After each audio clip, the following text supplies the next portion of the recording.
हम इसकी बात करें, क्वेश्चन नंबर 4 का फर्स्ट पार्ट है। क्वेश्चन नंबर 4 बोल रहा है which are the following pairs of linear equations are consistent oblique inconsistent. पहले तो हमको क्या काम करना है, कंसिस्टेंसी पता करना है या इनकंसिस्टेंसी, मतलब क्या कंसिस्टेंट है कि नहीं है। If consistent obtain the solution graphically. अगर कंसिस्टेंट हो गया कोई भी इक्वेशन, इसमें से कंसिस्टेंट हो गया मतलब कोई भी पार्ट, फर्स्ट सेकंड कोई भी पार्ट, तो फिर हमको ग्राफिकली सोल्यूशन पता करना होगा। चलिए इस वाले क्वेश्चन में हम फर्स्ट पार्ट को करके देखते हैं। क्वेश्चन नंबर 4 का फर्स्ट पार्ट क्या बोल रहा है, x plus y is equal to 5 और 2x plus 2y is equal to 10 है। अगर आप यहाँ पर ध्यान से देखो, हमने बोला जब भी इस टाइप का क्वेश्चन मिलेगा तो आपको ध्यान से देखना होगा यहाँ पर हो क्या रहा है। अगर ये इक्वेशन 1 है, इसमें अगर हम 2 से मल्टीप्लाई करा दें तो ये पूरा का पूरा बन जाएगा, इक्वेशन नंबर सेकंड हमको मिल जाएगी।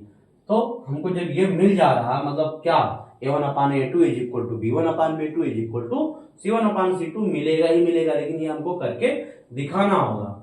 जैसे यहाँ पर a1 की वैल्यू 1 हो गया, b1 कुछ भी नहीं है तो यहाँ पर अपने मन से 1 मान लो, यहाँ भी 1 मान लो है। a1 की वैल्यू 1 होगी, b1 की वैल्यू 1 होगी और c1 की वैल्यू जब इस साइड आएगा c1 तो -5 हो जाएगा, यहाँ मैंने डायरेक्टली कर दिया है।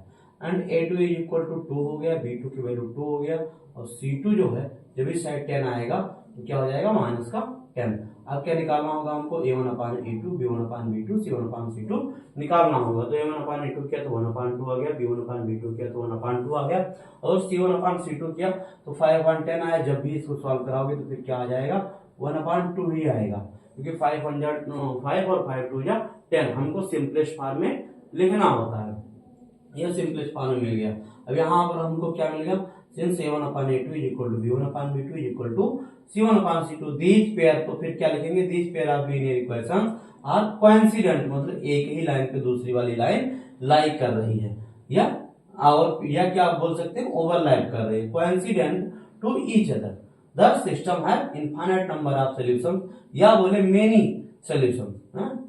तो सिस्टम में क्या है, इनफाइनाइट नंबर ऑफ सॉल्यूशन उनको मिलेंगे, हेंस सिस्टम इज कंसिस्टेंट। यहाँ पर क्या हो गया, कंसिस्टेंसी हमको पता चल गई कंसिस्टेंट है। अब क्या करना है, ग्राफिकली सोल्यूशन पता करना है कि फिर इसका सोल्यूशन क्या होगा, मतलब ग्राफ इसमें खींचना है हमको। अब चलिए ग्राफ खींचने की कोशिश करते हैं। सिस्टम इज कंसिस्टेंट हो गया, तो पहला वाला जो इक्वेशन था हमारे पास वो यही था, x plus y is equal to 5। तो यहाँ से y की वैल्यू अगर हम निकालें तो 5 माइनस एक्स हो गया, तो y इज इक्वल टू हमको क्या मिल गया, 5 माइनस एक्स। तो अब क्या है, x यहाँ बनाया टेबल, x की वैल्यू रखते जाओ, y की वैल्यू मिलती जाए। मान x की वैल्यू जब 1 रखा तो 5 माइनस 1 4 हो गया, y की वैल्यू 4 मिल गई। ऐसे ही जब x की वैल्यू क्या रख दिया, 2 रख दिया तो 5 माइनस 2 यानी 3 मिल गया।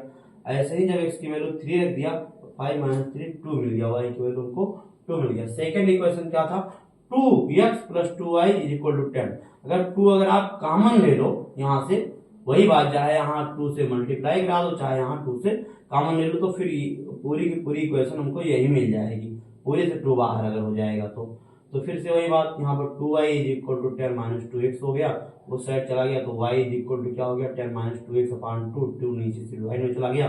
अब x की वैल्यू जब 1 रखा तो 2 1 जा 2 हो गया, 10 माइनस 2 यानी 8 अपान 2 करेंगे कितना आ जाएगा, 4 आ जाएगा। ऐसे ही x की वैल्यू जब 2 रख देंगे तो 2 2 जा 4 हो गया, 10 माइनस 4, 10 माइनस 4 कितना हो गया, 6 हो गया। 6 को 2 से डिवाइड करोगे कितना आ जाएगा, 3 आ जाएगा। ऐसे ही जब x की वैल्यू यहाँ 3 रख दोगे तो 10 माइनस 2 3 या 6, 10 माइनस 6 4, 4 अपान 2 करोगे कितना आ जाएगा, 2 आ जाएगा। तो दूसरी वाली हमको टेबल ये मिल गई या बॉक्स ये मिल गया, दोनों बॉक्स या दोनों टेबल हमको मिल गए। अब क्या करना होगा, हमको ग्राफ की प्रिपरेशन करनी है। आप देखिए यहाँ पर क्या करते हैं, यहाँ पर हमारे पी पॉइंट है 1 और 4, पहले के कोऑर्डिनेट क्या है, x की वैल्यू 1 और y की वैल्यू 4। 1 4 पी पॉइंट पे हो गया, मान लीजिए यहाँ से 1 यहाँ से 4, ये दोनों यहाँ मिल गए। दूसरे वाले में 2 3 है, x की वैल्यू 2 और y की वैल्यू 3 यहाँ मिल जाएगा। ऐसे ही 3 2 है, x की वैल्यू 3 और y की वैल्यू 2 यहाँ मिल जाएगा। तीनों मिल गए। अब हमको क्या करना है, ये तीनों जो हमको कोऑर्डिनेट मिले हैं, तीनों कोऑर्डिनेटों को मिला देना होगा।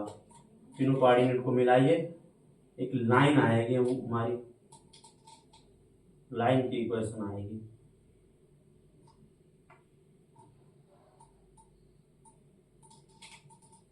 देखिए ये हमारा आ गया। इसी पे जो है दोनों लाई करते हैं, दोनों लाइनों का इक्वेशन या यही है graph a x plus y is equal to, पहला वाला क्या था 5 था, x plus y equal to भी 5 है, और दूसरे वाले की अगर हम बात करें दूसरा वाला क्या था 2x plus 2y is equal to 10 था, 2x plus 2y is equal to 10। इसी लाइन पे दोनों लाई करते हैं, x plus y is equal to 5 और 2x plus 2y is equal to 10, क्योंकि कोइंसिडेंट है इसी लाइन पे सारे लाई करते जाएंगे। जब ये केस बनेगा a1/a2 is equal to b1/b2 is equal to c1/c2 बनेगा, तो इट इज a graphical